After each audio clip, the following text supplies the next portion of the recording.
Lipstick. She always marks me with her lipstick. You bet.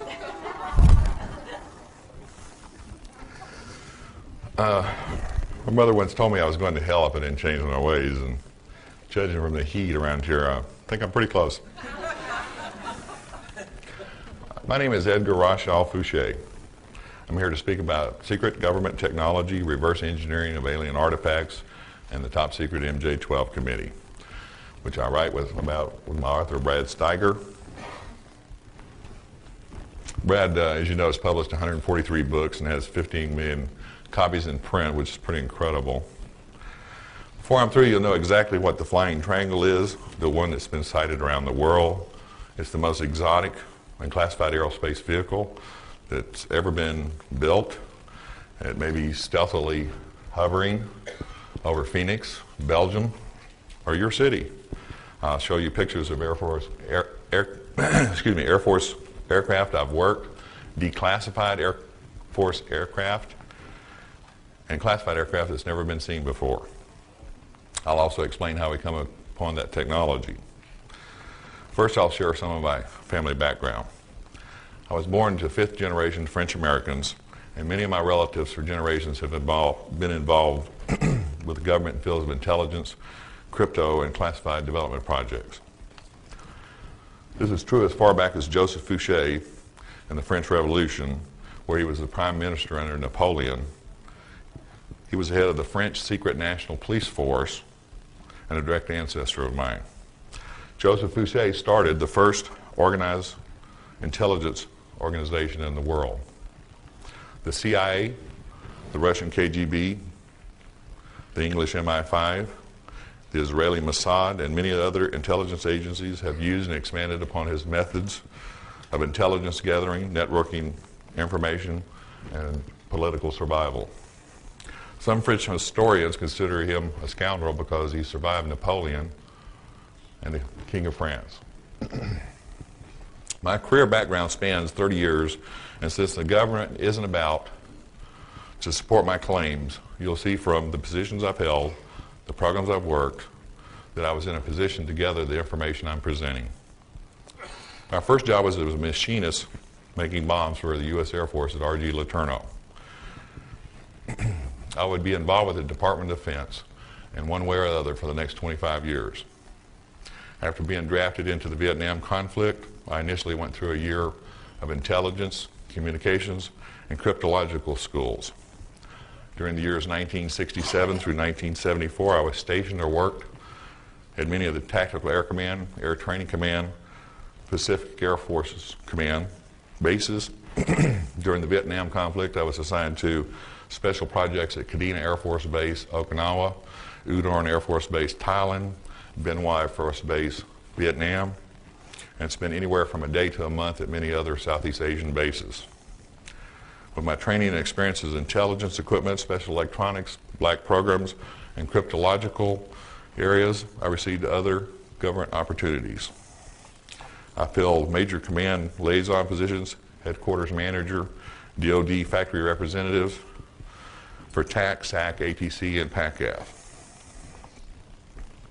Later in my career as a defense contractor and engineering manager, I dealt with classified black programs, developing state-of-the-art electronics, logistics, and technical data, and automatic test equipment. I was considered an Air Force expert with classified electronics countermeasures, test equipment, cryptological test equipment, and automatic test equipment. I worked with many of the leading aircraft manufacturers and Department of Defense contractors. I participated as a key member in flight operational test and evaluation, design, development, production, programs, state-of-the-art avionics, including electronics countermeasures, satellite communications, cryptological equipment, and support equipment. During my career, I was handpicked development cadre for many of the Air Force's newest fighter and bomber development programs. I was cadre for the F-111 Swing Wing bomber, the F-15 Eagle Air Superiority Fighter, the A-10 Warthog Close Air Support Fighter. Next slide. the F-16 Falcon fighter, next slide, and the B-1 Lancer bomber, next slide. Other research and development programs I've worked as far back as the 70s are still classified top secret. I received over 4,000 hours of technical training from the military and the government, about which of half was classified. This is a picture of the Boeing F-22 Raptor, air dominance fighter. My involvement with black programs developing stealth aircraft is still classified. I am perhaps the only person who has actually worked at top secret Groom Lake Air Base within Area 51 of the Nellis Range and written about it and can prove it. I spent 20 years working directly for the U.S. Air Force and DoD agencies. That's a F-117 at Groom. Followed by another 8 years as a defense contractor manager. My last position for the Air Force was Strategic Air Command Liaison. As a defense contractor manager, I performed as engineering program manager and site manager for DoD contractors involved in classified development, logistics support, and electronics engineering.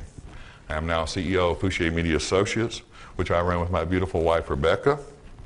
I'm also the inventor of NeuroSync Mime, a behavior modification software using hypnotic entrainment and subliminal messages. I wrote Alien Rapture: The Chosen in 1994 and 95 after my last trip to California, New Mexico, and Nevada. I undertook this trip to do research for Alien Rapture, which included a meeting with 5 close friends who agreed to release confidential information to me and discuss their closely guarded personal experiences. Also interviewed other contacts who had worked classified programs, such as SR-71 pilots and engineers on black programs, and others who had flown classified development aircraft to gather information on UFO sightings and contact. At this point, I was blessed with teaming up with a great man and a great writer, Brad Steiger, who's a great friend also. I had decided to get out of the defense industry as I felt the fraud, waste, and abuse was rampant both on the government and contractor sides. I wanted to work for myself as a writer and develop my own ideas and products.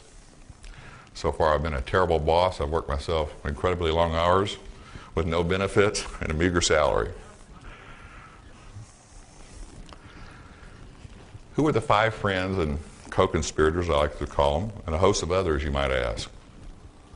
The first friend was Gerald, a former NSA National Security Investigator and TREAT team member. TREAT stands for Tactical Reconnaissance Engineering Assessment Team. I think some of you call them Men in Black. He worked for the Department of Energy and the National Security Agency. This was his cover, but ultimately the National Security Agency controlled all his movements and everything he did.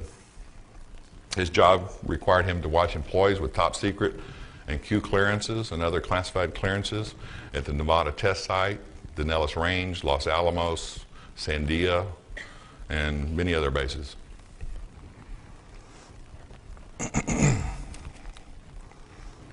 He spent a lot of time out at Area 51 for years before I even knew what he was involved in. This is where previously the most classified aerospace testing in the world took place. You may know it as Groom Lake, Watertown, the Ranch, or Dreamland. He was found dead of a heart attack a year after our last meeting. The second friend, Sal, was a person who worked directly for the National Security Agency with Electronics Intelligence, or ELINT, and became a defense contractor upon his retirement.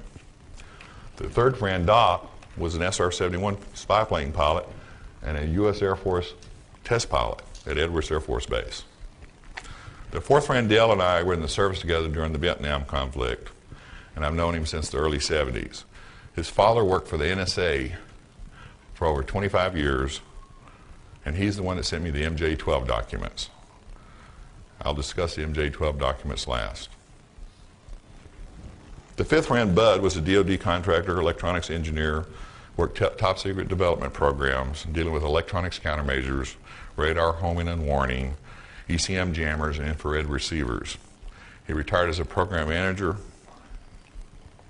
and later died of a brain tumor within 30 days after his symptoms appeared. I also received input from 4 other SR-71 pilots, 2 U-2 pilots, a TR-1 pilot, and about 24 fighter and bomber jocks. I got the picture of the TR-3B, a person in this latter group.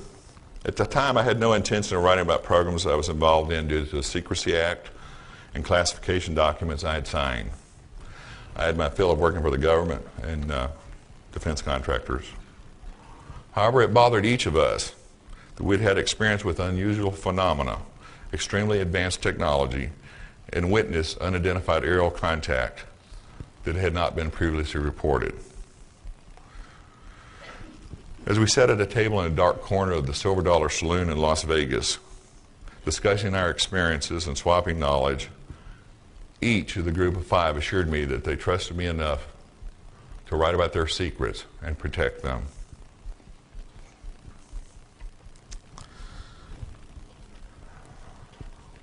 We agreed to get together the next year with an understanding that I would contact each of them and set up the meeting.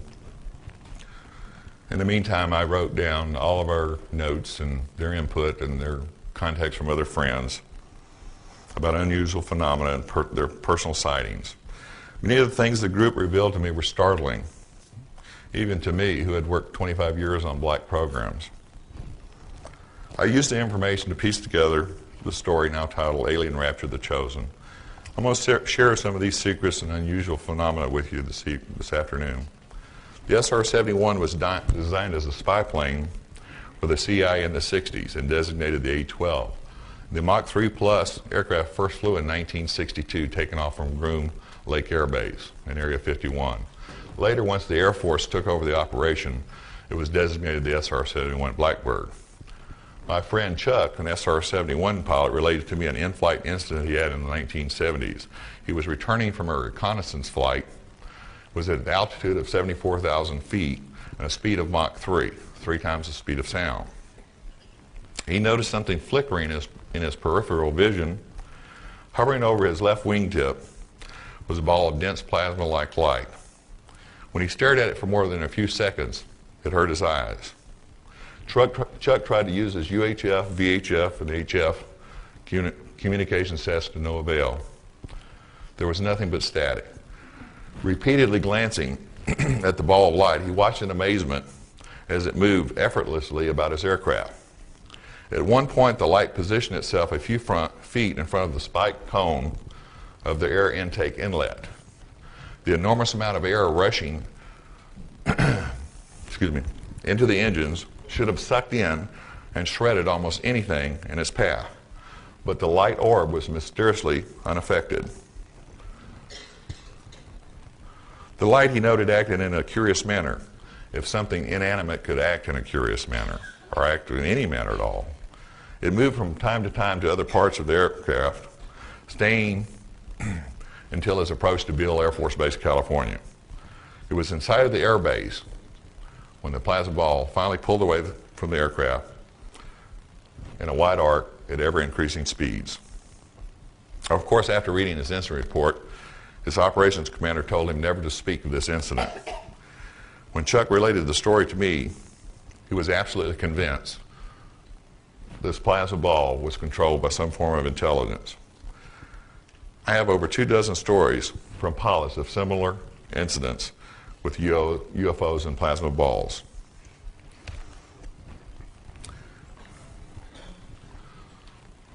Have you ever heard stories about missing memory? Sal worked a program for 2 years in a top secret research facility in California. At the end of the program, he started having flu-like symptoms. And after several days of worsening symptoms, went to his company doctor. His company prescribed some medication and sent him home for 2 days. On the 3rd day, he woke up and couldn't remember where he worked or who he worked for. He called his brother. His brother, in a panic, called up the company. The company informed him that his job had been terminated because his contract had run out. Sal was the SR-71 pilot I spoke of earlier. To this day, And I can't say to this day. I haven't heard from Sal in 2 years. The only thing he could ever reconstruct was from his pay records, letter of offer, and his personal notes, engineering notes, to convince him he actually had worked there. The company in question was involved in developing the TR-3B gravity disruption device called the magnetic field disruptor, which is the circular accelerator part of the TR-3B, which I'll go into more detail in a minute. Have any of you ever heard of the super strong foil-like material at Roswell? I'm sure most of you have heard something about it. Another friend who worked for General Dynamics in Fort Worth described a program in which he worked a plasma accelerator in the mid-60s, researching gravity warping techniques. He is a physicist by education and trade. This was his first top secret program. He described a foil-like material much like that discovered after Roswell crash. He described the foil as 12 layers of material less than 10,000ths of an inch thick. It was as flexible as a plastic trash bag, but virtually indestructible to piercing, burning, or cutting, which you've probably all heard before. Here's what you haven't heard. In order to cut the material used for the project, the material was supercooled, a large electrical charge was applied to polarize the molecular structure, and a laser cutter was applied in order to cut this material. Large ribbons of this material were used to reinforce the accelerator, which contained the mercury-based plasma that they started researching in 1965. The plasma was cooled to superconductive temperatures, rotated at 45,000 revolutions per minute, and pressurized at 150,000 atmospheres. This would be considered state-of-the-art technology even today, some 30 years after he worked the project. 33, okay. Yeah. He related that the project achieved its objective. Instruments and test objects placed within the center of the accelerator showed a 50% loss in weight attributed to the reduction in the gravitational field. You'll hear a little bit more about this technology when I address the TR-3B and the magnetic field disruptor. From 1973 through 1976, I was home base at Edwards Air Force Base. It is near Lancaster, California, and even near the San Andreas Fault. Edwards has a long history of secret technology and experimental aircraft. It's a shame that's not clear. That's a B-2 stealth aircraft. It's a beautiful picture. The YB-49 was flown in 1948 at Edwards Air Force Base, which looks a lot like the B-2 stealth bomber. The XB-70 was first flown in 1964 and looks a lot like the new top secret SR-75 the Air Force says doesn't exist. Edwards is the home of the U.S. Air Force Test Pilot School and is responsible for flight operational test and evaluation of the Air Force's newest aircraft. It hosts a number of tenant organizations, including NASA and a Jet Propulsion Laboratory facility. I worked the F-111 Swing Wing Bomber, the F-15 Air Superiority Fighter, the F-16 Fighter, the A-10 Close Air Support Attack Aircraft, and the B-1 Stealth Bomber. I was involved with these and other classified development programs when they were just a gleam in some pilot trainees' eyes. One night, a longtime friend of mine and I were standing on top of the Fairchild A-10 hangar at Edwards Air Force Base. It was 2 a.m. and a perfectly clear night with millions of stars visible to the naked eye. This was a very common night at Edwards. I noticed a group of stars we were looking at seemed to be shifting in color. And at the time, I could name quite a few constellations. I'd just taken an astrology course, and I definitely knew what the Big Dipper was. I made a C in that course, I think, or a B. So I pointed out to my friend that the three stars near the Big Dipper in triangular formation were not supposed to be there. We watched as the strobing stars shifted in color from a bright blue to a reddish yellow. After a period of about 20 minutes, we could tell that the objects weren't stars because they were getting larger. This was somewhat unnerving. It was further unnerving when the space in between the stars started blocking out the stars in the background. We decided it probably was a top secret Air Force vehicle of some type. Still, we weren't sure. At the time, I didn't believe in UFOs. And that's the honest truth. The vehicle had gone from half the size of the Big Dipper to twice its size in a half hour. It had moved from the west to the east towards Edwards Air Force Base. About that time, we could make out the silhouette or outline of the triangle. The lights, or possibly exhaust, flared brighter and vanished in an instant from the sky. This experience wasn't my first sighting, but it was one of the few where I had a witness. In the summer of 1976, I relocated to Nellis Air Force Base, north of Las Vegas. I spent 3.5 years there. I worked primarily with the F-15 electronics countermeasures and automatic test equipment. I'd heard rumors of air bases located in the desert at places called Mercury, Indian Springs, and others that didn't even have names at the time. Before the fall of the Berlin Wall and the collapse of the USSR, no one talked about their classified work experiences, nor did we repeat rumors of top secret technology or aircraft. Most of us who had top secret clearances never even told our wives what programs we were working, or where we were going. I once spent 6 months in Vietnam while my wife thought I was at a classified school in Denver, Colorado.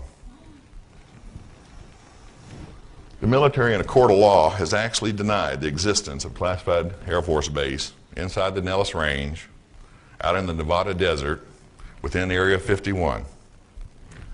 Don't you know the plaintiffs and the lawyer were surprised to hear this? But that's another story.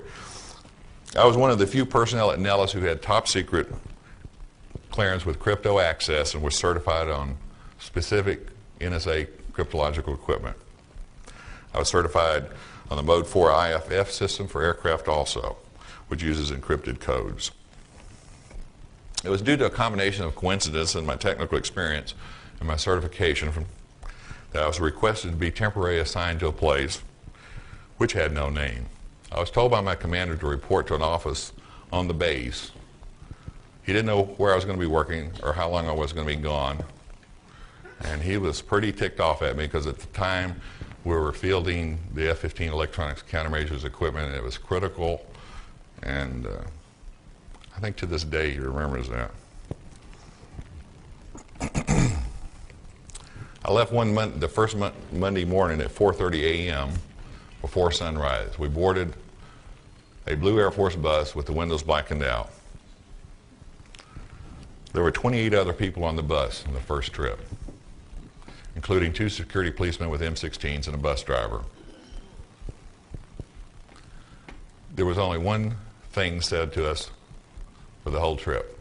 When we got on the bus, they told us, do not speak.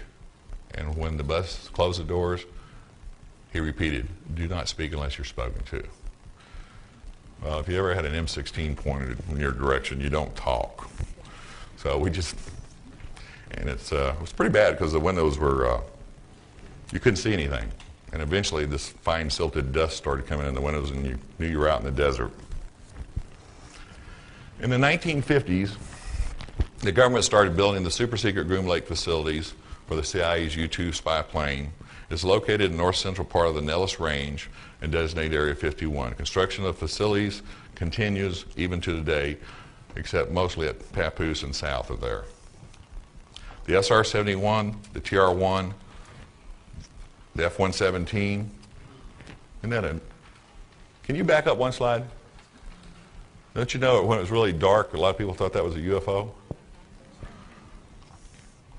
Okay, next slide. And the B-2, that's not a B-2, that's an SR-75. We're tested at Groom. Now the top secret SR, back up just one for a second. Now the top secret SR-75, the SR-74, now next slide, and the TR-3B are operated there. Many of these aircraft have been misidentified as UFOs. When we reached Groom, the bus had pulled into an aircraft and they shut the doors. The security policemen dispatched the regular workers to their jobs. I was escorted to the electronics building with a sergeant who had an M16. I'm going to tell you something you've never heard before, and every person that comes after me that tells you they worked at Groom, I want you to ask them about this. Because no matter how much technology you work, or how many times you talk to people, you forget things. But you never forget discomfort. I was given a pair of heavy glasses to wear which can only be described as looking like welder's goggles. There is no peripheral vision. They have polarized lenses, and anything past 30 feet is blurred. It's like looking through your shower glazed glass. If an M1 tank barrel had been pointing at me at 50 feet away, I wouldn't have had a clue. That's exactly how they work. The whole time I was there, some 10 consecutive days first time, followed by numerous follow-up visits. The routine was the same. Leave Nellis Air Force Base before sunrise and return after dark. Only once did I get a glance at the whole base. They were getting ready to fly Class 10, and they flew me up in a helicopter, and I was supposed to wear the goggles the whole way, but I kind of peeked. I kind of shifted around, like you do one of these things. So I actually got a look at it from the air. For those stationed at Groom or commuting there daily, the flight schedules are posted for classified flights. Everyone not cleared for that particular program or flight has to be indoors, and there are no windows where you can see out on the flight line or into other hangars. You have to be off the flight line and inside 30 minutes prior to any classified flight. As you know, a couple of thousand personnel are flown in to Groom and Papoose and other facilities that they've now moved further south every day from McCarran Airport and Las Vegas and Edwards Air Force Base. Many people drive in from Tonopah to live north of the range. Other people commute through Mercury and Indian Springs from Las Vegas. While at Groom, I made contacts. Later met them again at Nellis Air Force Base or around Las Vegas over time and became friends with them and stayed friends for many, many years. On my third day of the job at Groom, I had to remove a module from a multi-bay piece of satellite communications equipment used to support special mission aircraft. I noticed while inside this bay checking out the wiring, I contained a steel unit about the size of a large briefcase. I noticed it had a National Security Agency ID plate on it. The nomenclature on the nameplate was Direct Orbital Communications Link, which I thought was strange as the unit was part of a digital communications link used solely to communicate with classified Air Force vehicles. I was unaware at the time of any military orbital missions not directly related to NASA. Remember that I'm talking about the late 70s. The space shuttle didn't fly until 1981. I disconnected the unit out of curiosity and removed the rear access cover. To my amazement, there were some half dozen large-scale integrated circuit chips with over 500 pins. The inspection stamp was 1975, so you have to visualize what we have today going back to 1975 when, did we even have TRS-80s then? It was about the size of a Zippo lighter. I believe the most advanced processor speeds the NSA had at the time were equivalent to IBM 8088 running about 4 million cycles per second.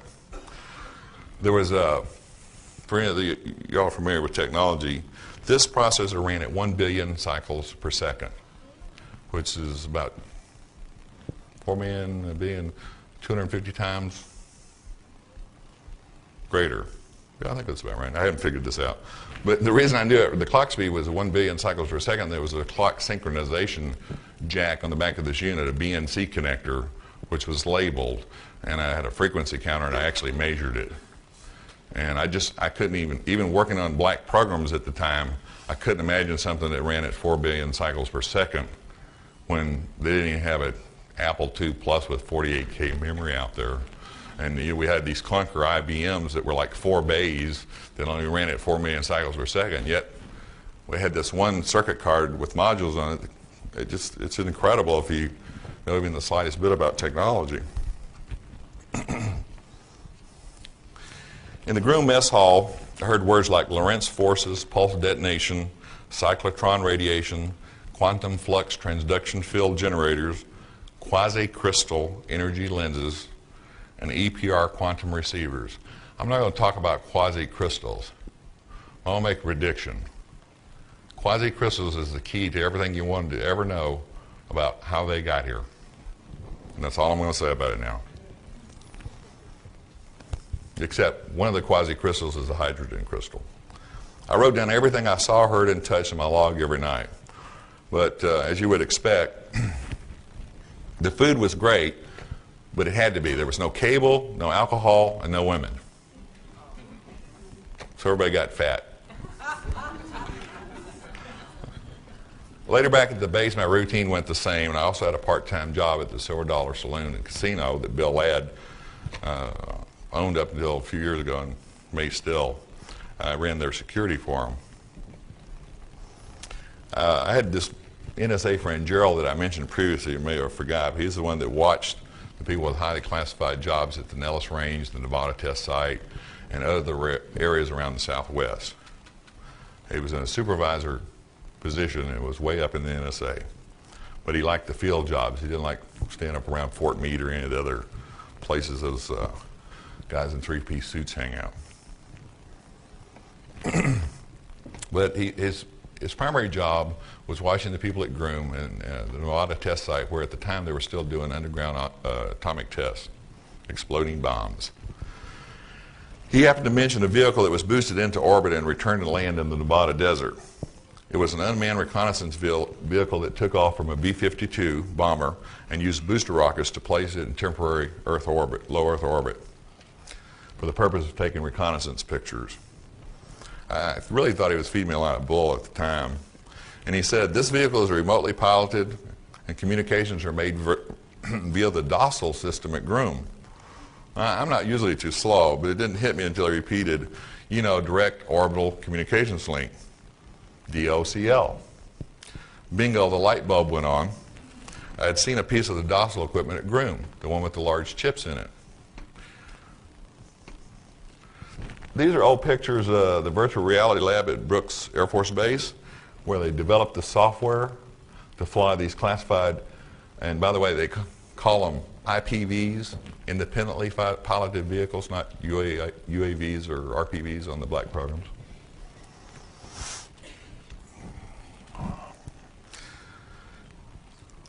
After I agreed to, has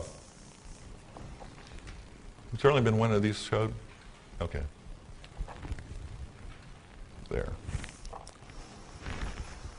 After I agreed with my friends to write the story, there was a lot of discussion on who would stick their neck out. I don't know what that tells you about me. But they were, long after we were researching this book, they stayed with the defense industry, and I got out. So I was the only one directly tied to them, so it fell on my shoulders. I talked to several military judge advocate general lawyers, or JAGs. I actually did. I actually made appointments with them. And I told them I'd worked many classified programs and I wanted to write some fiction story that are technology-based. I was told I couldn't name any real individuals with real clearances or covers or their working names, and I haven't. I was also told I couldn't discuss any details or technology of secret programs I had been personally assigned to, which I haven't done.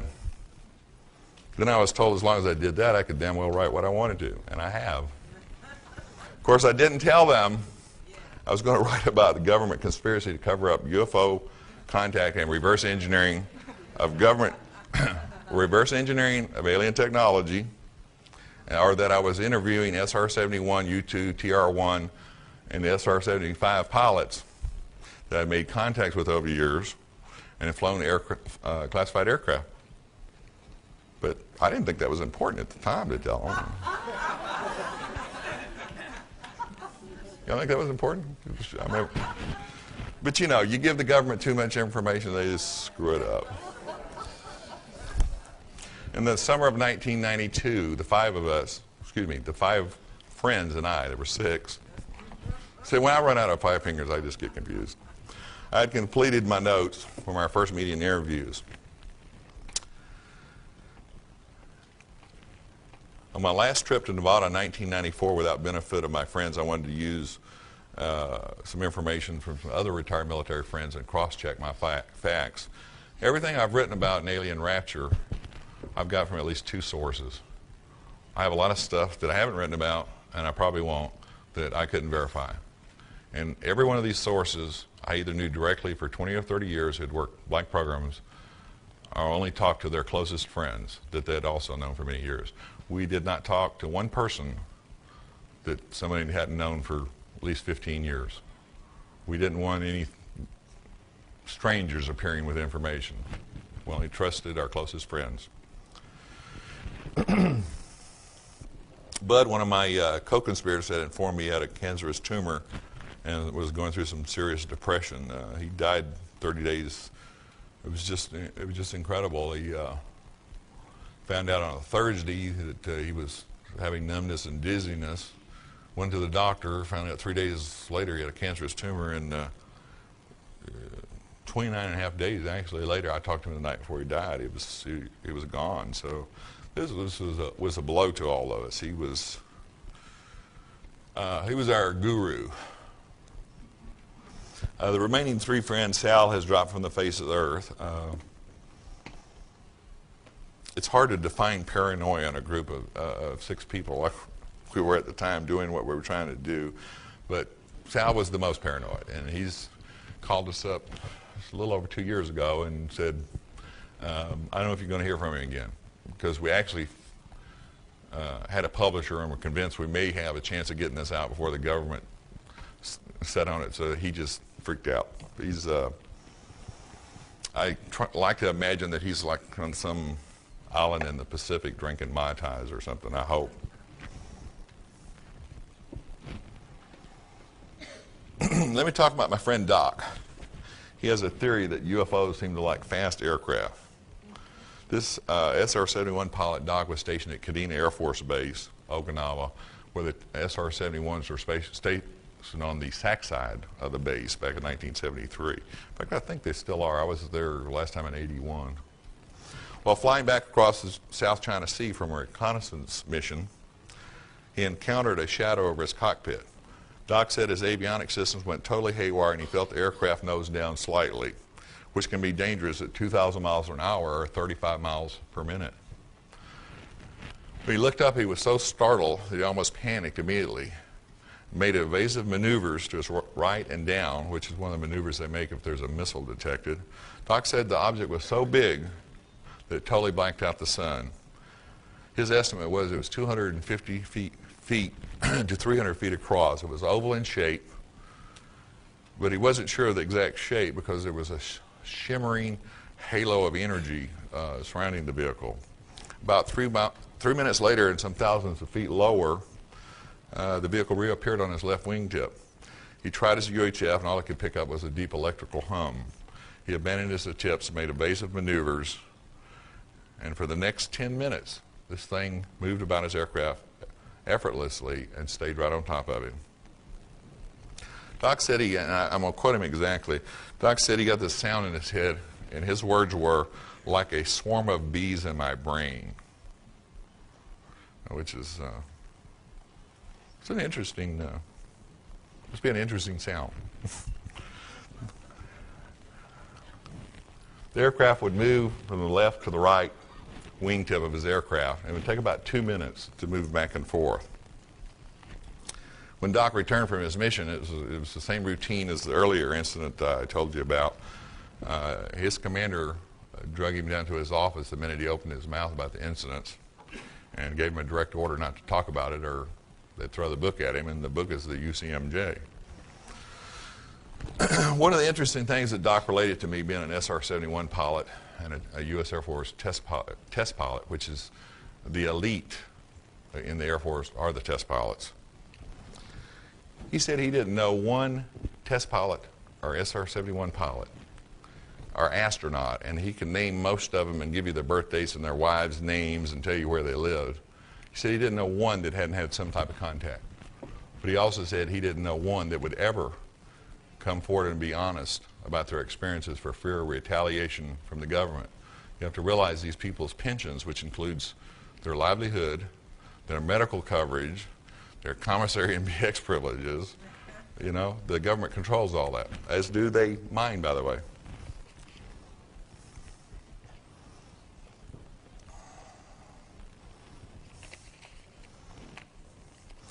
Doc had a friend, Dave, who was kind of a righteous kind of guy. He didn't drink or smoke, and I've met the guy. He kind of rubs you a little, but it's people that are too perfect make those imperfect people a little uncomfortable, I guess.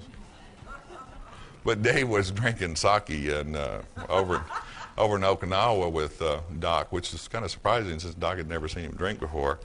And he explained to him that he didn't start drinking until his last reconnaissance flight over eastern Russia. When he returned, Dave was so delirious that his crew, and I don't mean flight crew, I mean support crew on the ground, had to pull him out of the aircraft.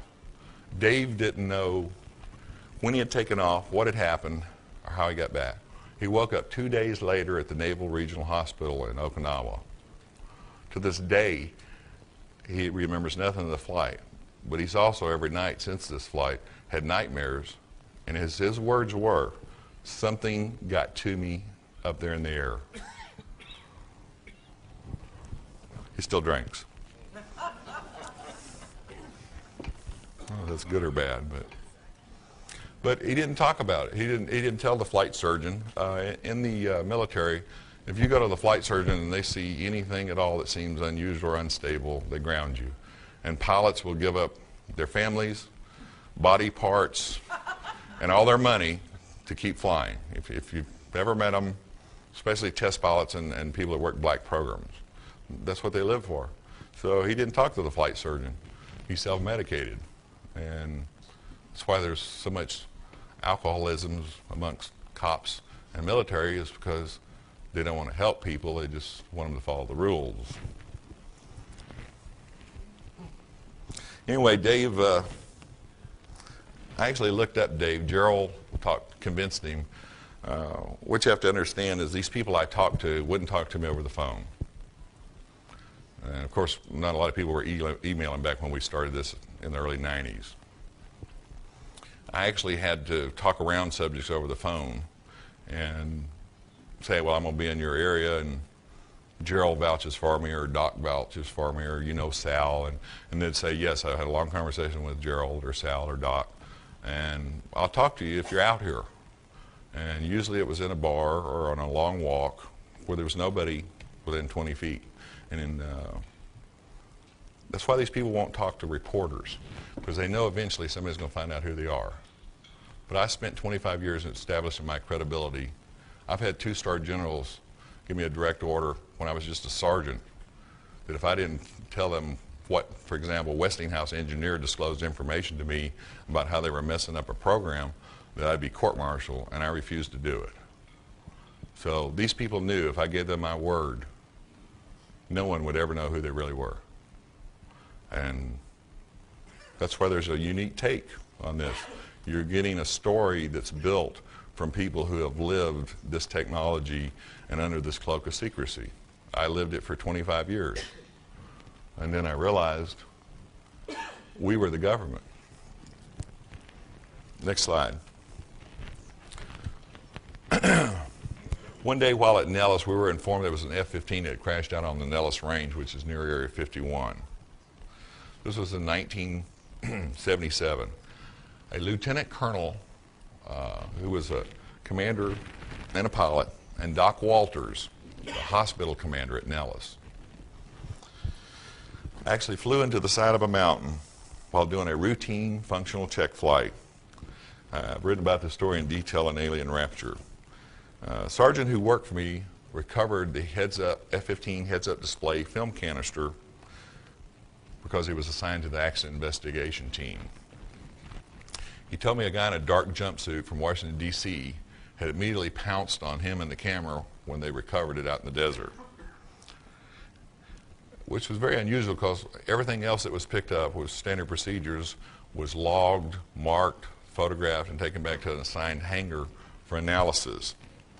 At the time, I'm not sure, I'm trying to remember, I think it was Fairchild, was prototyping CCD cameras which is, of course, everybody has them now, but for the F-15. This F-15 had a prototype video camera on it. It also had a flight data recorder. This guy in the jumpsuit, when they were recovered, were turned over to him without question. So I don't know who he worked for, but I don't think he worked for the Air Force. A couple of weeks after the crash, Gerald, and in fact it's funny because first time I ever met Gerald was at Silver Dollar Saloon, and he didn't drink, but people with security clearances under a lot of pressure tend to drink or have other problems, and that's why he watched them. But Gerald had told me that Lieutenant Colonel, who was the pilot of the F-15 that had crashed, along with Doc Walters, radioed the Nellis Tower, and it said, and his words were, and I write everything down so I can quote other people instead of being glib. He said, "This extremely large thing is over my aircraft." Right on top of him, he screamed to the tower. And he informed them that he was experiencing total loss of flight systems. His communications went immediately dead. Less than 3 seconds after the communications ended, they flew into the side of a mountain. Check it out. It's in the newspapers. Back then there was lawsuits too. Gerald, who was probably the most connected person, I've known a lot of connected people. Before I got out of the defense industry, I could call up half of the CEOs or most of the VPs in any major defense contractor. But Gerald, I was in awe of him. He was so connected. Said that the video from the prototype CCD video camera showed that some type of oval vehicle of tremendous size was so close to the F-15 that it blocked out almost all light. He said that it was so close that the camera couldn't focus, and back then they were just experimenting with CCD cameras that had automatic aperture and focus and everything, but this had it, and it couldn't focus. So, we're talking about 10 feet. You can imagine that at doing 500 miles an hour. A little too close for comfort, obviously. Anyway, unfortunately, when the F-15 crashed into this mountainside, they tried to eject right before impact. The UFO was still on top of them, and their bodies were torn to shreds. Officially, as always is the case, pilot error. Pilot error. Of course, these guys were experts, but it didn't matter. Pilot error caused a perfectly functioning aircraft in clear airspace with maximum visibility to crash. These are just some of the type of stories that I was given and have used in Alien Rapture. Next slide, please. Nevada calls itself the Silver State, the Battleborn State, and the Sagebrush State. A more appropriate motto would be the Conspiracy State. I wonder if this room is bugged by the casino. Of 111,000 square miles of land in Nevada, over 80% is controlled by the federal government, the highest percentage of any state in the union. If it were not for the gaming industry, the federal government would be the largest employer, with 18,000 military and another 20,000 government contractors working at places like the Nevada Test Site, the Nellis Range, the Fallon Naval Air Station, and the Tonopah Range, and the aerospace industry. And by the way, you'll probably hear this eventually with somebody that comes forward, but the Nellis Range is not the most classified facility, Area 51 or Groom Air Base is not the most classified facility in Nevada, and neither is the stuff around Papoose. EG&G provides classified research, development, and services for the military and government. EG&G supplied the technical and scientific support for nuclear testing and energy research and development programs. EG&G provided large diameter drilling and mining and excavation equipment for underground and mountainside facilities. They built these hidden bunkers, mountainside hangars, and vast underground facilities at Groom, Papoose, Mercury, and other places in Nevada. These facilities and observation posts are extremely well camouflaged. In fact, I'm going to I keep wanting to tell you these little anecdotes, but I'm afraid we'll run out of time if I do. But we'll take some questions here. In 1972, EG&G was granted an indefinite contract called Project Red Light to support the DOE and military. It gave them responsibility to assist in recovery of nuclear materials in cases of mishaps and to provide aerial and ground security. Gerald said that they were also responsible to the DOE and NSA and the MJ-12 committee, whether or not you believe in that, for reacting to sightings of UFOs and crashed vehicles and recovery of alien artifacts, as they're called. Okay, so now you say, what's going on today? The Hillary platform, the Avro saucer, that's the Hillary platform, the Avro saucer, and the Northrop wings were aerospace vehicles where advanced technology which emulated UFO characteristics were tested. See the date that was flown? 1948? And everybody thinks the B-2 stealth bomber is just, you know, kind of funny. It looks a lot like it. Dr. Paul Hill, a lot of you probably read his book. He's now deceased. There's going to be a lot of that going around. Was a UFO investigator for NASA for over 30 years. Everything he wrote in his notes was classified top secret, and he couldn't publish it. But his book got out because his daughter published this manuscript. If you want some more technical information, I suggest you read his book too. Lockheed's Advanced Development Projects Division, known as the Skunk Works, developed the A-12 for the CIA. What's really funny is 30 years after they built the SR-71, it broke the land speed record from LA to New York in 1 hour and 4 minutes. And it still didn't fly its max classified speed or altitude. Area 51, the Groom Air Base Facilities, has a 6-mile-long runway, the longest in the U.S. The Department of Defense and the CIA used it for the Air Force's most exotic vehicles. You ask, why a 6-mile-long runway? Well, up until the SR-75, the vehicles that came after that, you need a runway with high takeoff speeds because they also have very high landing speeds. They have 75-degree or more radical swept-back wings, but the newer vehicles don't need long runways. So they've moved out of Groom. My sources estimate that up to 35% of SDI funding was siphoned off to provide primary expenditures for the Air Force's most secret black program ever, which started in 1982. For those that haven't already figured it out, the Aurora program is not a vehicle. The Aurora program is a code name for the ongoing project to research and develop advanced aerospace vehicles. And there have been a number of them, and we'll get to that. For the last few years, high-tech buffs have speculated at least one new and exotic aerospace vehicle existed, the SR-75, the first operational Aurora program vehicle, went operational after 2 years of flight testing in 1989. The top-secret SR-75 is a hypersonic strategic reconnaissance spy plane called the Penetrator. It is a mothership, which I'm getting into here. Hypersonic speeds, by the way, start at Mach 5. The SR-75 replaced the SR-71. Now, this thing's been flying operational for 9 years. This is old technology. The new SR-75, I call it new because it's new to a lot of people, is capable of positioning anywhere in the world in less than 3 hours. It carries multispectral sensors such as optical, radar, infrared, and laser. The SR-75 far exceeded the classified military speed and altitude records of the old SR-71. The SR-75 has attained altitudes of over 120,000 feet and speeds exceeding Mach 5 or 5 times the speed of sound. That's over 3,300 miles per hour. From takeoff to landing, the 75 can make a round trip from central Nevada at the time to northeast Russia and back in under 3 hours. I suggest if you're hurried, don't take the Concorde.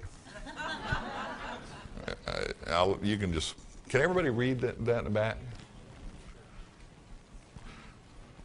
It's 162 feet long and 98 feet wide. The belly stands 10 feet off the ground. I know, Gerald was 6 feet. But 2 methane and LOX fuel high bypass turbo ramjet engines are housed under each wing.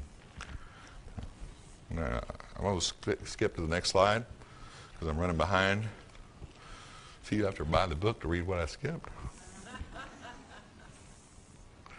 The SR-75 and the daughter ship SR-74 were built by Lockheed Advanced Development Company, which everybody knows is Skunk Works.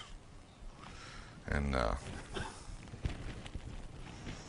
the SR-74 daughter ship is called the Scramp. It's kind of cute, huh? But it stands for Scramjet and Rocket Propulsion. The Scramjet is a supersonic combustion ramjet. Gerald and one other source witnessed the first flight of the SR-75 with the SR-74 piggyback out of Area 51 before my friend Glenn Campbell moved in up there and scared them all off. It was the sitting piggyback, the SR-75, and he said, I guess it was back as early as 1975 that he knew that they were developing the SR-75, which is pretty incredible. I guess it took them 12 or 13 years to get this thing flying right. So it must be some pretty good technology. The SR-74 can't take off from the ground. It has to be on top of the SR-75 above 100,000 feet altitude. Then it can attain orbital altitudes. The Scramp launches ferret satellites for the National Security Agency that weigh 2,000 pounds or less and measure 6 feet by 5 feet. But as you can imagine, the old satellites that were big as a van, you can pretty much now make one about the size of a briefcase. So you don't need booster rockets. The NASA space shuttle, I'm here to tell you, is really an antique by comparison. The joke is on us. If you think these rumors are far-fetched, look at the YB-49 and the XB-70, flown in 1948 and 1964, respectively. Now look at the SR-75, which has been spotted numerous times. You say the government can't keep a secret? Boy, you're wrong. There's new rumors from my sources that two new vehicles have been placed in permanent orbit. One of these vehicles is the Space Orbital Nuclear Service Intercept Vehicle, SUNCIV. When you hear it from another reliable source in 10 years, you'll remember this. It's codenamed Locust. The SR-74 and the TR-3B flying triangle can deliver spares, replacement units, service fuels, chemicals, and modules to the SUNCIV, or Locust. The robotic SUNCIV uses deliverables to service, calibrate, repair, and replace parts on the newer NSA, CIA, and NRO ferret satellites. And I know for a fact that they were developing robotic repair of electronics equipment as far back as '81, because I worked a program to where they didn't want technicians looking at the equipment. Remember, I was in the forefront of automatic test equipment when they didn't even have a computer to automate anything with. Finally, I've saved the best for last, the operational model of the TR-3B.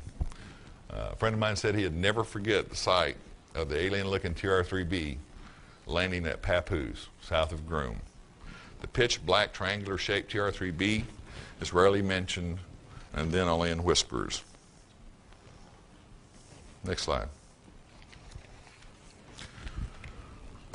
The original TR-3B was 200 feet across, the prototype. It was codenamed Astra, and I was just informed by Jeff Rentz when I did his radio show that Astra has connections all the way back to the Indian flying vehicles several thousand years ago, which is interesting. They codenamed it Astra. The tactical reconnaissance TR-3B first flight was in the early 90s. The triangular-shaped, nuclear-powered aerospace platform was developed under the top secret Aurora program. By 1994, there were $3 billion plus operational models. The operational model is 600 feet across. This flying triangle is not fiction. If you don't believe me, ask the tens of thousands of people who have now spotted one version or another of it, from Belgium to England. Ken can tell you about people that have seen it in England to Arizona. The TR-3B vehicle's outer coating is reactive to electrical radar stimulation and can change reflectiveness, radar absorptiveness, and color. The polymer skin, when used in conjunction with electronics countermeasures and ECCM, can make the vehicle look like a small aircraft, flying cylinder, or even trick radar receivers into falsely detecting a variety of aircraft, an aircraft in another location, multiple aircraft, or no aircraft at all. The circular plasma field accelerator ring, called the magnetic field disruptor, surrounds a rotatable crew compartment. It's far ahead of anything you've ever imagined as far as technology. Sandia and Livermore Laboratories developed a reverse engineered MFD, and I believe the government will go at any lengths to protect this technology. But you're not going to be able to build one of these from what I tell you, nor am I. So the government will go to any lengths. Believe me, the plasma in this accelerator is mercury-based. It's pressurized at 250,000 atmospheres at a temperature of 150 degrees Kelvin, superconductivity, and accelerated to 60,000 revolutions per minute to create a superconductive plasma with the resulting gravity energy. The MFD generates a magnetic vortex field which disrupts and neutralizes the effects of gravity on mass within proximity by 89%. Do not misunderstand. This is not anti-gravity. Anti-gravity you can use as a propulsive force. The mass of the circular accelerator and all the mass within the accelerator, such as the crew compartment, avionics, MFD systems, fuels, environmental systems, and nuclear reactor, are reduced by 89%. This causes the effect of making the aircraft extremely light and able to outperform any aircraft yet constructed, except of course those we didn't build. TR-3B is a high-altitude stealth reconnaissance platform with indefinite loiter time. Once you get it up there at speed, it doesn't take much propulsion to maintain altitude. With the vehicle's mass reduced by 89%, the vehicle can travel at Mach 9 vertically or horizontally. So for those that have had sightings of things making right, and they're not perfect right turns, obviously. Nothing can make a perfect right turn. It's against the laws of physics. But it sure looks like a right turn at a distance. For those that have seen it, that's how they do it. The TR-3B uses 3 multi-mode thrusters mounted on each corner of the triangular platform. I was going to go into liquid hydrogen, oxygen, rocket engines, and all that. Next slide, but I'm not going to have any time here. The multimode propulsion system can operate in the atmosphere with thrust provided by the nuclear reactor, and in the upper atmosphere with hydrogen propulsion, and in orbit with combined hydrogen and oxygen propulsion. The original picture of the TR-3B was taken with a digital camera that was carried on a Special Operations C-130 out of Hurlburt Field. It was flying mission support for the TR-3B. The current picture, by the way, that was developed with 3D Studio from that digital picture hangs in the black vault at Lockheed. That's all I can tell you about that. Minimum of 4. Next slide. It is a C-130, by the way, that he was flying. Many sightings of UFOs are not alien vehicles, but top secret TR-3B, other Aurora vehicles. Next slide. That was the original digital picture. Next slide. I do have 25 minutes? Okay, I'm skipping along. So. Really?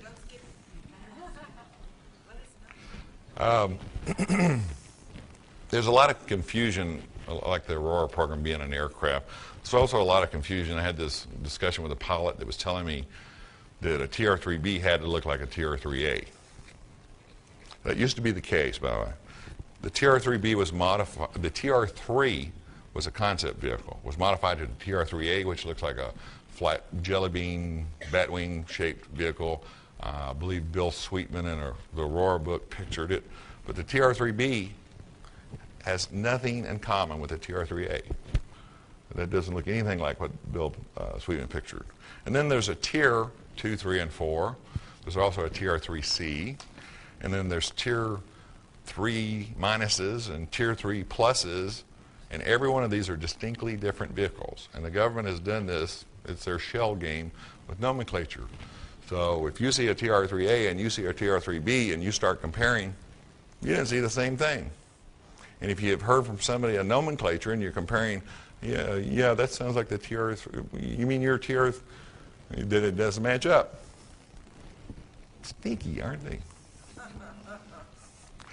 Before Gerald died, we had a long conversation. He was sure he had documentation that could prove the existence of reverse engineering of alien technology. We talked about a lot of things, but I don't know. I've published just almost everything that was given to me or passed on to me. I don't know what else he knew. He was obsessed with quasi-crystals, and I'm not even going to get into that because I'm not a physicist and I don't understand that.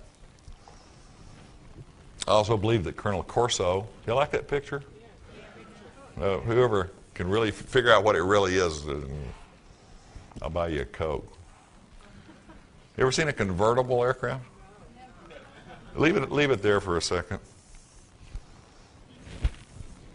Can everybody see that?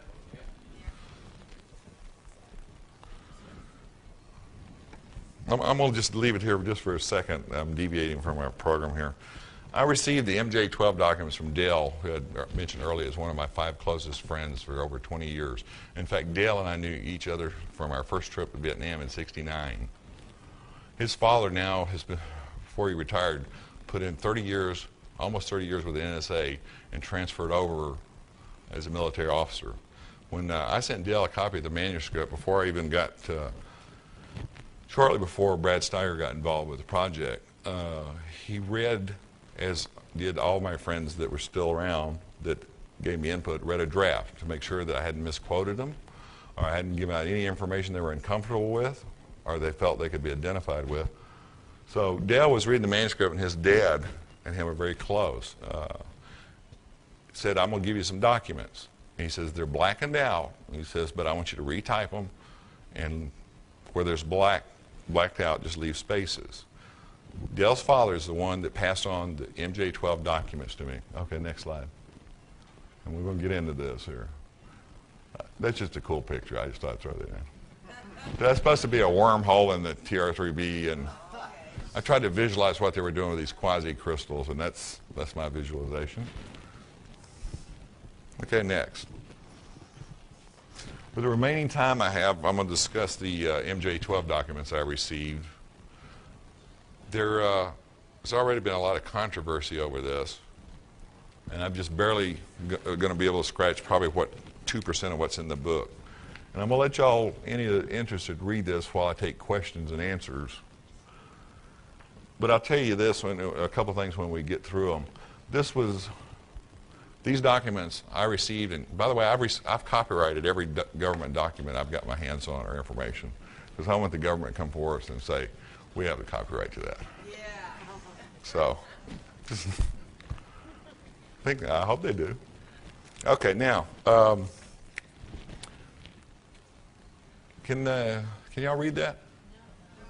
Well, it's going to shorten my question and answer, but I'm going to read a couple things to you. The presidential order signed in 1987. Previous slide, back up just one real quick. The most fascinating things to me was, one, it's an unnumbered order, which, by the way, is not uncommon. This is not the only unnumbered presidential order there's ever been. You can find that out through research. And secondly, it's authorized by proxy. That's scary. It's like, It's like giving your ex your checkbook with all and a signature stamp. You know, it's like. Okay, next slide. By virtue of the authority vested in me as the chairman of the Mars Jupiter 12 Committee, an ultra-secret committee established by President Truman with full consent and permanent voting members of the Mars Jupiter 12 Committee, this presidential order by proxy is established as follows. Now, I'm not going to get in debate with anybody about what Majestic 12 stands for. This Mars Jupiter was on the document, and I know that a lot of people think it stands for a lot of other things.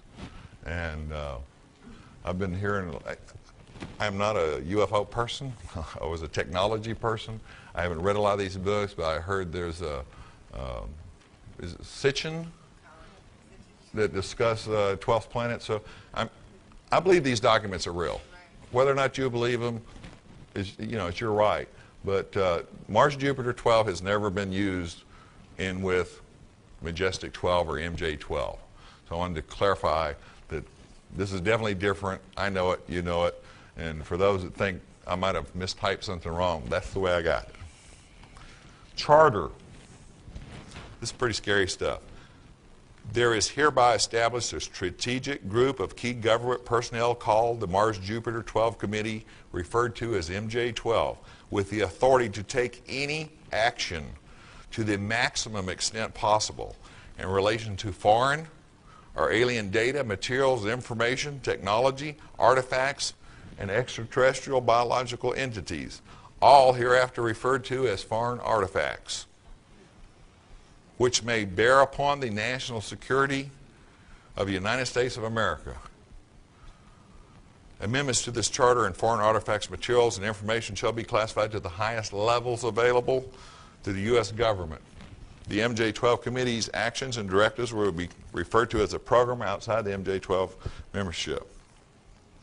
The MJ12 Committee shall have sole United States governmental authority to direct each FA aspect, foreign artifact, or substance, and to make sure that each foreign artifact, make such foreign artifact available to the President or the members of the MJ12 Committee. Next slide.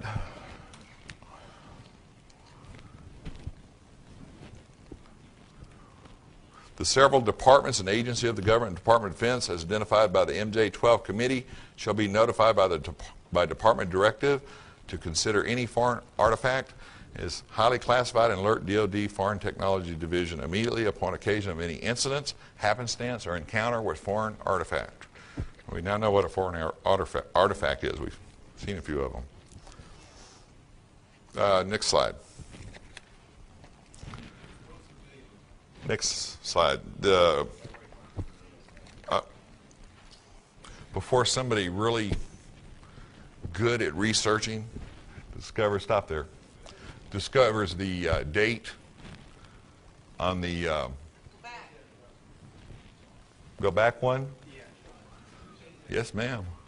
Okay. Before somebody just I'm sorry. I'm going to deviate from this just a second. I want to clarify something. Certain dates and names were left out of these documents. I personally filled them in. Brad and I talked about who was most likely the person. We did our best guess.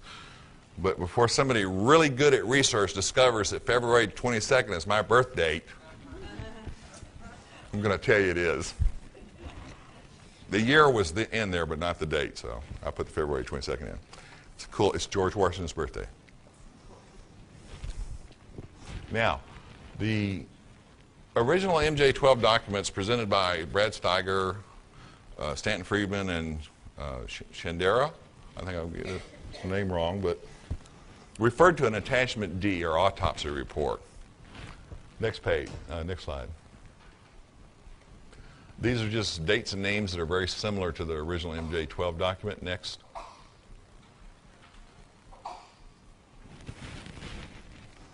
The purpose of this preliminary postmortem examination is to determine the cause and manner of death, the origin of the entities, and the type of biological life form.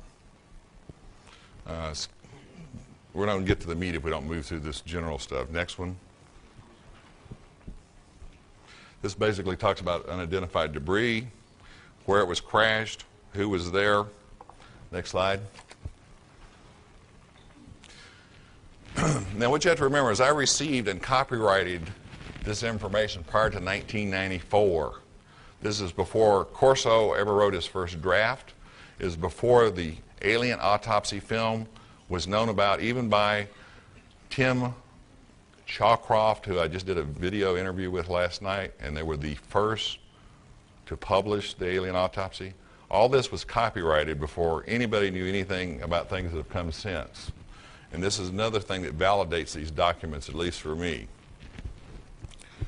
One is the fact that they discussed that all the bodies were identical. And trust me, when the military says identical, we're talking identical. I'm not going to read the details because there's some highlights I want to get into. Next slide. You're talking about the covers. Don't go back, but on the previous page, at the end, it said a dark, coarsely textured, flat, black, seamless, almond-shaped apparatus covers each eye with no apparent attachment points. For a lack of better description, eyeglasses or sunglasses come to mind. Perhaps their apparatus is an aid in distance viewing, blocking harmful solar radiation, enhanced spectrum detection, low light or infrared vision, or some other unknown use. Again, I'll make a point of this. Before Corso wrote about seeing these funny lenses, before the alien autopsy, y'all have seen it, remember them peeling off these little black lenses for everybody that says aliens have black eyes. Well, these guys have been hanging around Hollywood because they're wearing shades. Okay? They are not their natural eyes. They have some type of lens. All this was copyrighted prior to 1994. We have documentation. We can prove it to anybody, just like I did the Brits. When they asked me if I could prove I did all the jobs, I said, I brought 200 documents.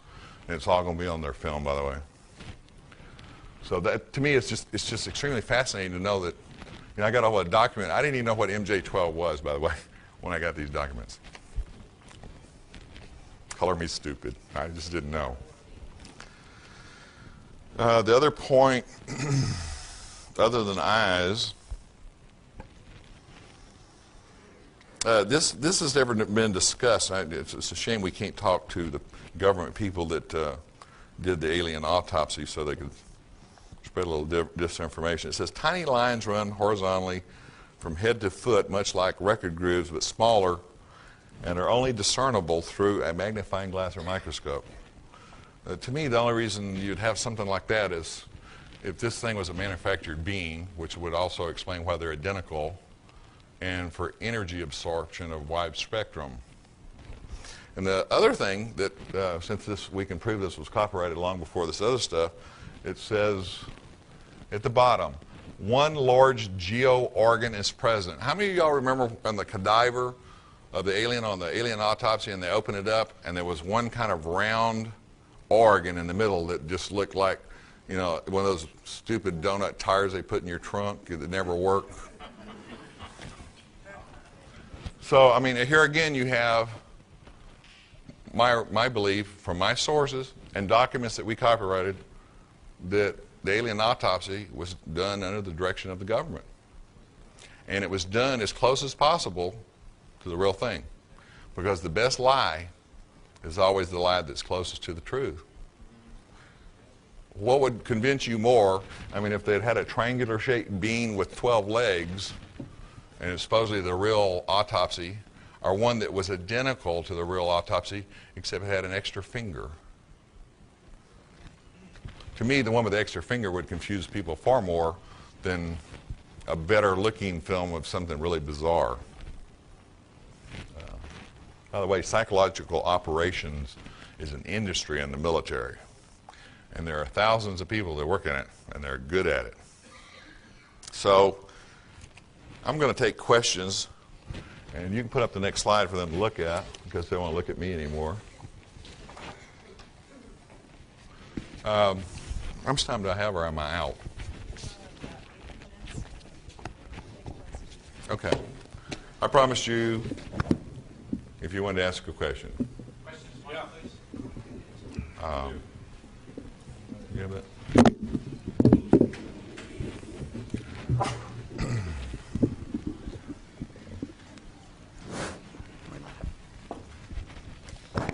Okay, two questions I have. Number one, you are going to discuss reverse engineering on alien materials.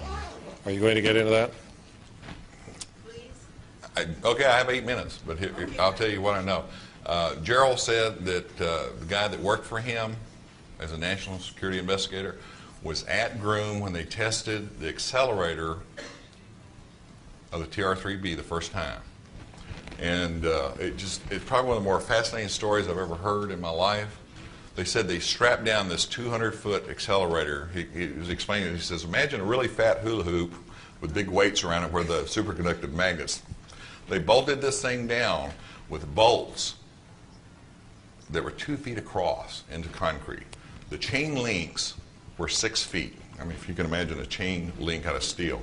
They bolted this thing down. He said he couldn't believe it. It was just like the Manhattan Project. They didn't know if this thing was going to burn a hole through the earth, set off a chain reaction in the atmosphere, or take out everybody in northern and central Nevada. They turned this thing on, and they've got, dozens of cameras, people hidden around places where they could watch the cameras, and they held their breath, and nothing happened. Nothing. $20 billion to develop this accelerator from 1965. And I know a guy that worked at General Dynamics when and they might have been doing it before that, but I can track it back as far as 1965. That much time, that much money, and did nothing. However, they figured out after a while, I guess somebody must have walked up to it like, a car that won't start and kicks the tire. They figured out the thing was 89% of the mass and weight was reduced. So what do you do when you have a flying saucer that you tried to build? It's kind of like the Indians if we drove up a Model T back in the American Indians and say, hey, you can build all these you want. And they'd go, thanks a lot. But we built this accelerator trying to emulate saucer-like technology. And we only achieved part of its effect. So what do you do when you have a circle that's real light and you can put a lot of stuff in it without adding weight to it? How do you propel it? There's only one way. You hang a triangle on it and you put 3 engines, conventional multi-mode rocket engines. Of course, they're very advanced. And you fly this circle around with the crew and reconnaissance and cameras and everything else in it.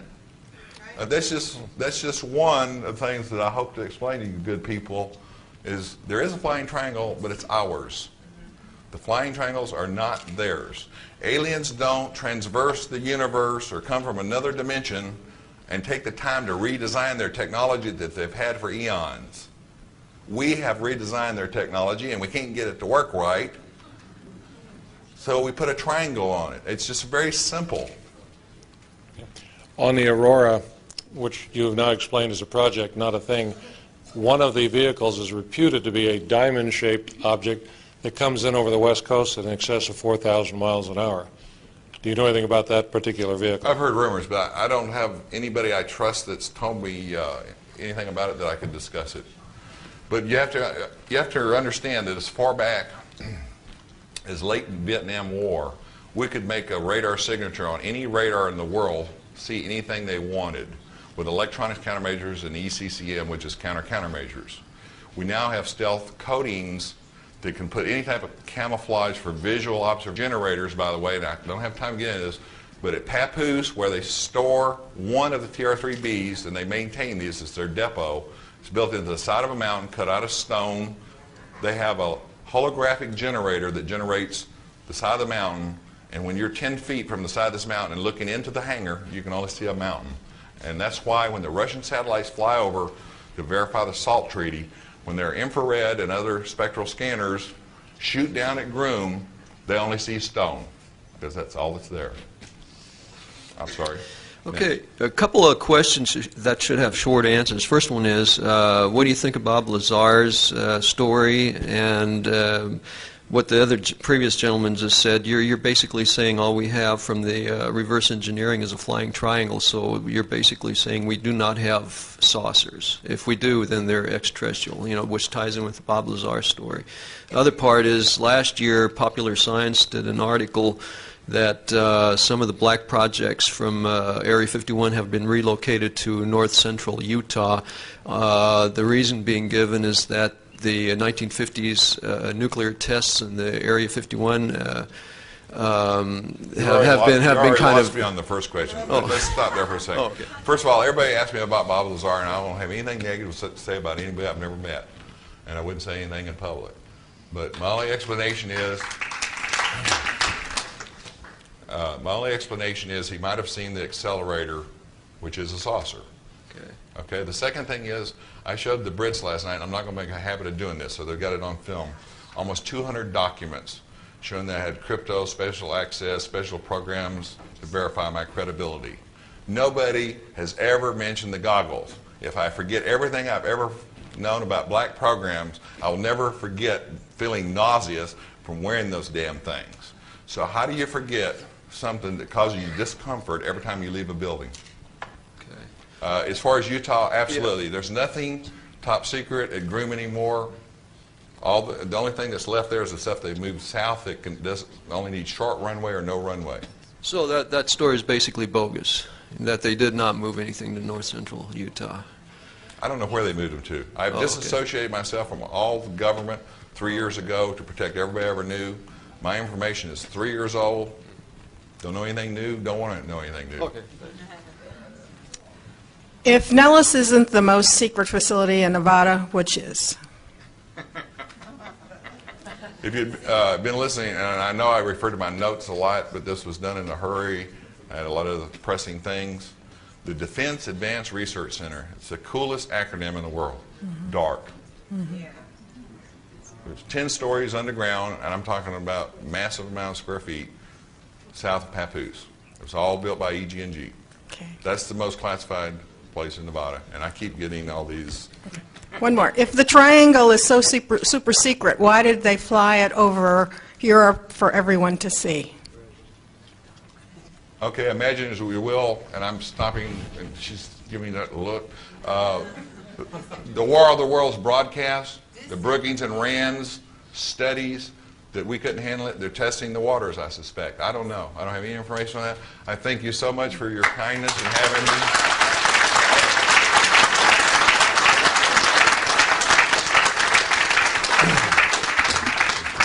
I'll be outside with cards that have webpage information, email, ordering information, and even a couple of copies of my CD on behavioral modification. Thank you, Ed. Thank you very. I'm so glad you made it back.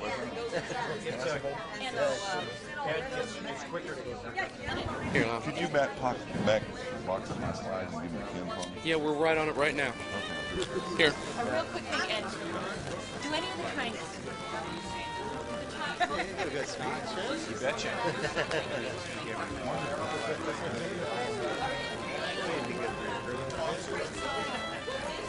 Mentioned in his last paragraph, yes, we are. Huh?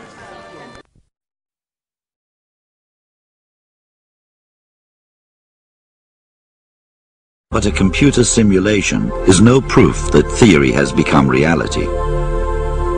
Although there are reports of sightings of strange craft in this corner of the Nevada desert. Like the UFO phenomenon itself, the world of black projects is shrouded in mystery. One of its legendary bases, located here, is known variously as Groom Lake, Dreamland, and Area 51. For years, the American government denied any knowledge of it. The first picture to confirm its existence came from a Russian spy satellite in 1990. Despite formidable security around the base that is supposed not to exist, more pictures and some hint of the activities there are coming out. Area 51 is the primary classified test facility for aircraft by the United States Air Force and the U.S. intelligence community. Traditionally, that's the location where new reconnaissance aircraft, such as the U-2 and the SR-71, new stealth aircraft, such as the F-117 fighter, have been tested. It's also the primary facility where aircraft acquired clandestinely from Russia or other countries are stored and tested for evaluation. Reliable information on what goes on here is difficult to come by. Although some claim to have worked at Area 51, there is a suspicion that those who talk don't know, and those who know don't talk. But Edgar Fouche's credentials as an Air Force avionics specialist do qualify him with the exact sort of background to have been assigned to Area 51. I was there to repair and do a couple of modifications. And I went up every day at 4:30 in the morning before sunlight, came back every night after dark, and did this for 10 days straight. The thing that bothered me the most about Groom was not somebody walking around with an M16 glaring at me when I was trying to work at times, but having to wear the goggles that looked like the black welder's goggles, that the sides are blocked off so you have no peripheral vision. And at about 30 feet, everything becomes blurred. And at 50 feet, if somebody was pointing a gun at me, I wouldn't have seen them. So, but anytime you're outside, or I was outside of my facility, I had to wear them because they didn't want me seeing anything, say, in the next building over, or aircraft that were sitting on the flight line. There are rumors that the Aurora project is responsible for many UFO sightings in the vicinity of Area 51. Ball-shaped craft and strange hovering lights. There are those who believe that Aurora has produced a revolutionary breakthrough in advanced technology. Edgar Fouche thinks he knows what it is. To me, the most fascinating vehicle from the Aurora program has been the TR-3B. It's a triangular-shaped vehicle that uses a circular accelerator, as you imagine a circle within a triangle, that rotates a mercury-based plasma at 60,000 revolutions per minute, pressurized at 250,000 atmospheres, and supercooled to 150 degrees Kelvin. I absolutely believe that all the triangular-shaped vehicles that have been spotted belong to the U.S. government. The only thing that could outmaneuver a TR-3B would be the things we copied it from, which would be alien vehicles. Edgar Fouche can produce no proof that he has ever had any connection with Area 51. And the notion that Area 51 is in possession of recovered alien technology and reverse engineering it into exotic new propulsion systems and craft is widely held by those who believe in UFOs, as does Edgar Fouche. And there is no evidence that his TR-3B aircraft exists.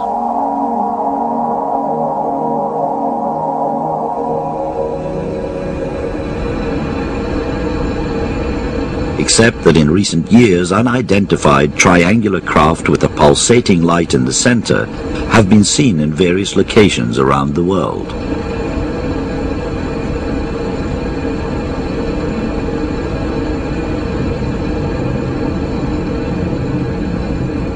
You have my word, whatever it's worth, that I trust my friends. I believe what I've seen, what they've seen and told me. And I believe this technology exists. I'm absolutely convinced. Fact or fiction? Can black projects such as Aurora and its predecessors be the answer to what pilots and others have been seeing around the world over the past 50 years? Back in 1967, I have absolutely no doubt that there was no military craft of that shape and that capability flying. Having said that, if there were to be such advanced technology, secret technology from the military, then not only would they have the advanced craft, they'd have the advanced control systems, radar control systems, and very well briefed pilots who would be invited not to fly in conflict with airliners, certainly not to fly on reciprocal courses in airways, but to confine their experimental flying to the areas such as the North Sea, maybe out in the Atlantic somewhere, or the deserts of America. Maybe at that time was the SR-71, the American airplane, but they can fly at about a 3.3 max. and the radius of turn at that speed is about 20 miles.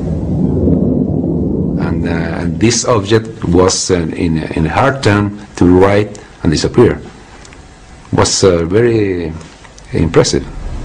I don't think it's a secret weapon or something like that. It was not an airplane, it was an object, an unknown flying object.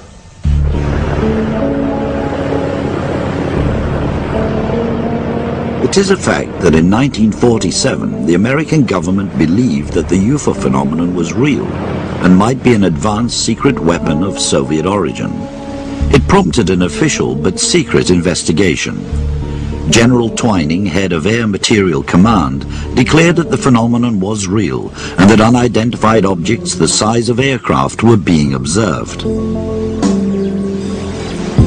What began as a classified project became a public study by the Air Force, known as Project Blue Book. Today, the American Air Force claims it's no longer interested in flying saucers, but there is a widely held suspicion that they may not be telling the whole truth. Eisenhower got sold out. I think that he realized that all of a sudden this matter is going into the control of corporations. He realized that he was losing control. He realized that the phenomenon of whatever it was that we were faced with was not going to be in the best hands, and those were as far as I can remember, that was the expression that was used. It's not going to be in the best hands. And so it has turned out to be.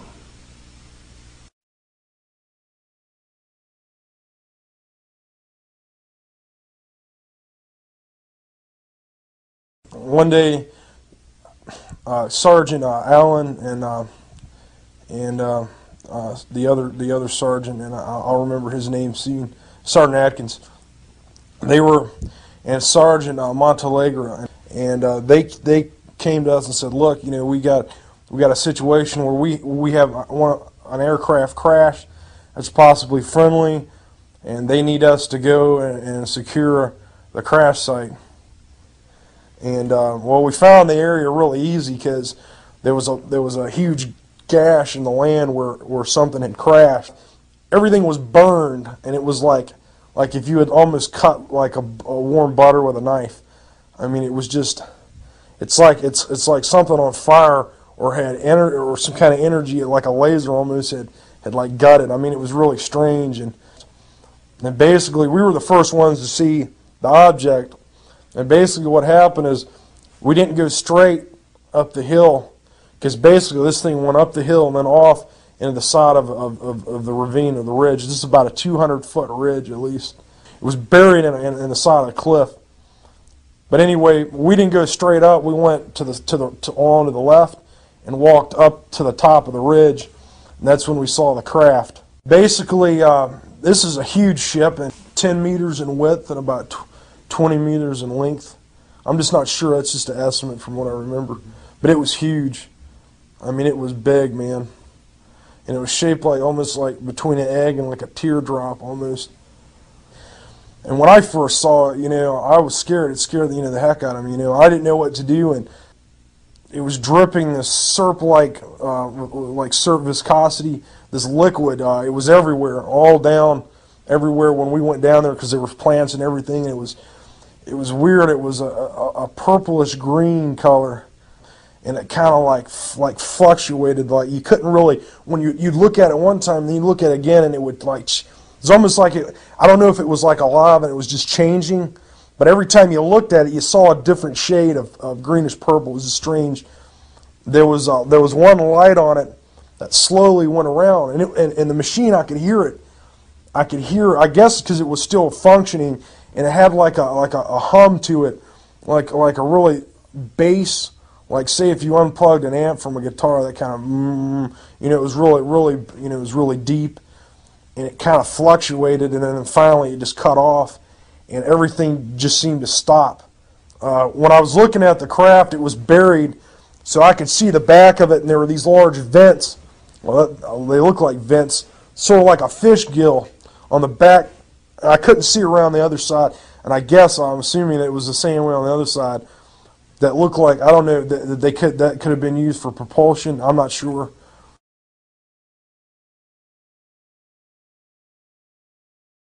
You know, in Stinger School, they teach you about all different kinds of aircraft and stuff like that. And I knew a lot of aircraft anyway because I like reading about aircraft and data and that stuff. And well, essentially, when I saw it, I'm like, man, this is nothing that I know of. When I saw the aircraft, it had been hit by something that had took it out. This is what I think happened: is we shot it down. The Peruvians shot it down. The other guys knew it was flying. I knew that these aircraft were flying because I had been in the command center there at the radar installation, and I heard a couple women there in the Air Force talking about aircraft flying in and out of the atmosphere at Mach 10 plus. And that was happening. This happened all the time. There was like 3 or 4 incidents where I was duty there that the same Air Force officer came in there to get books.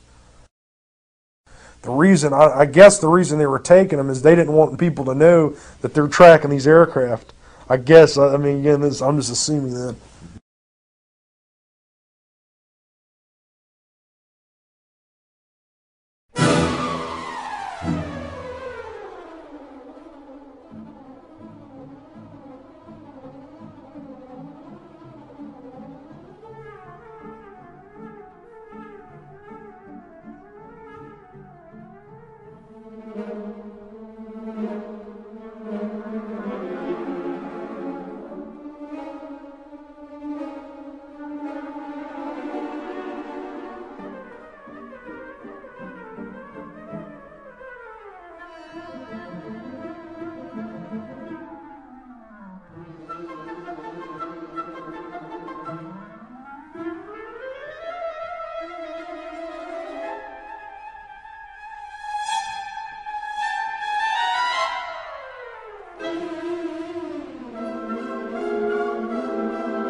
you.